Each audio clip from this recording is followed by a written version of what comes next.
Welcome back to Withdraw Consent. I'm Jack. Today I want to talk about this Israel Derangement Syndrome PSYOP, okay? So basically I was watching PBD podcast and I don't know why I do, but Patrick Bet-David was talking and he was saying people either have one or the other of these derangement syndromes. It's either Trump Derangement Syndrome or it's Israel Derangement Syndrome, right? And basically, I was talking to Victor about this and he took it the wrong way. So he took it the right way, honestly. But like when they're saying Israel Derangement Syndrome, they're saying like you're deranged because you're just obsessed over Israel, right? He was thinking that it's all the Zionists and stuff who just overlook all of the genocide and stuff like that. Those are the people who have Israel Derangement Syndrome. That's what Victor was thinking. That's not what Patrick was talking about. Patrick was talking about you're obsessed with it. So if we could correct terms here, we would say that Patrick Bet-David was talking about Israel Obsession Syndrome, right? And then all the Zionists who support genocide, say the Christians who go to church twice a week, 3 times a week, and then just fully support genocide, just wildly wicked human beings, that's Israel Derangement Syndrome, where your mind's unable to focus. Like, I don't know. So anyways, so what I want to do is I want to debunk Israel Obsession Syndrome, which is more what Patrick Bet-David was talking about. So he seems to think that people are obsessed with Israel because of anti-Semitism. I mean, just some type of hatred of Israelis, of Jews, of something like that. And there's a lot of different ways you can go about this. So I am not obsessed with Israel, but I care about it because the genocide that they're doing is done with our weapons that we provide them. I mean, I've said it before. You got an American Republican primary candidate going over there and signing bombs, or the Jewish Democratic governor of Pennsylvania signing bombs that are going to be used to kill kids. Like, you remember the World Food Truck story where their drone striked them 3 different times to kill, you know what I mean? Or the people that came up to the rescue workers who came up and started doing their business, and then they just gunned them all down, buried their vehicles. When they dug out the vehicles, they found the guy's phone, and the Israelis had lied saying that they didn't have their lights on. They were approaching him suspiciously. They got the whole thing recorded in the buried phone, showing that none of that's true. They just mass murdered him. Like, this happens all the time. There's so many stories of this. And it's happening with our help. Even like when we help them shoot down rockets headed towards them. I don't want rockets to hit them, but what I'm saying is that's the blowback. The rockets are the blowback from their terrible foreign policy, terrible domestic policy, their mass murder and stuff. And then we're protecting them. Like, I'm out on this, right?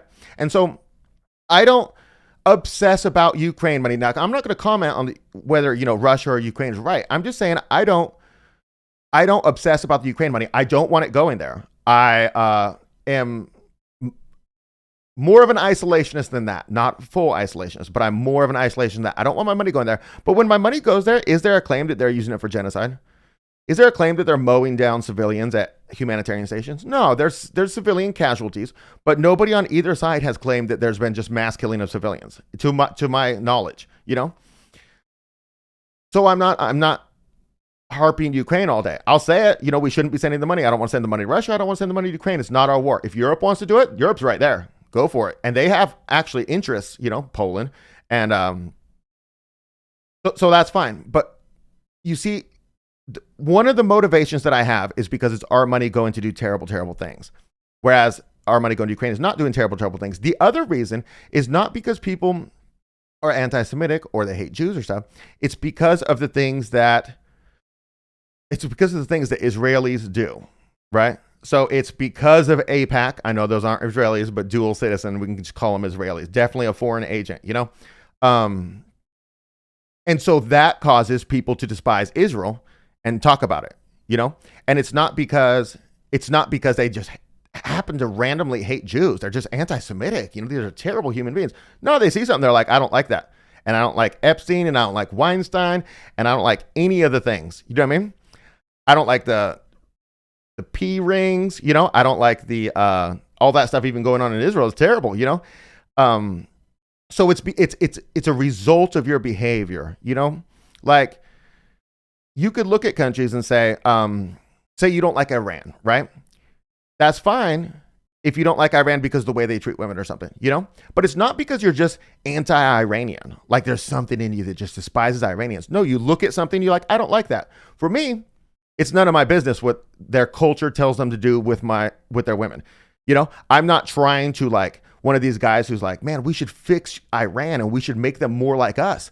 Like their daughters could be on OnlyFans and their sons could be addicted to pornography. It'd be great. You know what I mean? We could send communism over there and we could trans some kids. And no, I'm cool. They do what they want to do with theirs. That's their culture. It's their sovereign right to do what they want. Now, if the people don't like it, the people can stand up and say no. Okay, so I'm just saying that. So my 2 points here are, number one, we fund it, right? So then I have a vested interest in it, because if I don't speak out against it or something, then I'm just silently complicit in it. And I'm not. And number two is that their behavior is so outrageous and unlike other humans on the planet that you have to call it out. And like, you could even look at, so let's go back to the Russia-Ukraine war. There was a story that came up, and I'm not sure if it was true. I pretty much think it was true, where some Russians got some Ukrainian POWs and they murdered them, you know? And that's a terrible thing to have happened, you know? And so if that story is true, I will say, hey, Russia, that's trash. And hopefully Russia punished those people and like executed the soldiers who did it so that the Russian government doesn't have culpability for that, right? And if they did, well, congratulations, but still don't do that. See, I'll speak out about it because it's the behavior that I don't like, right?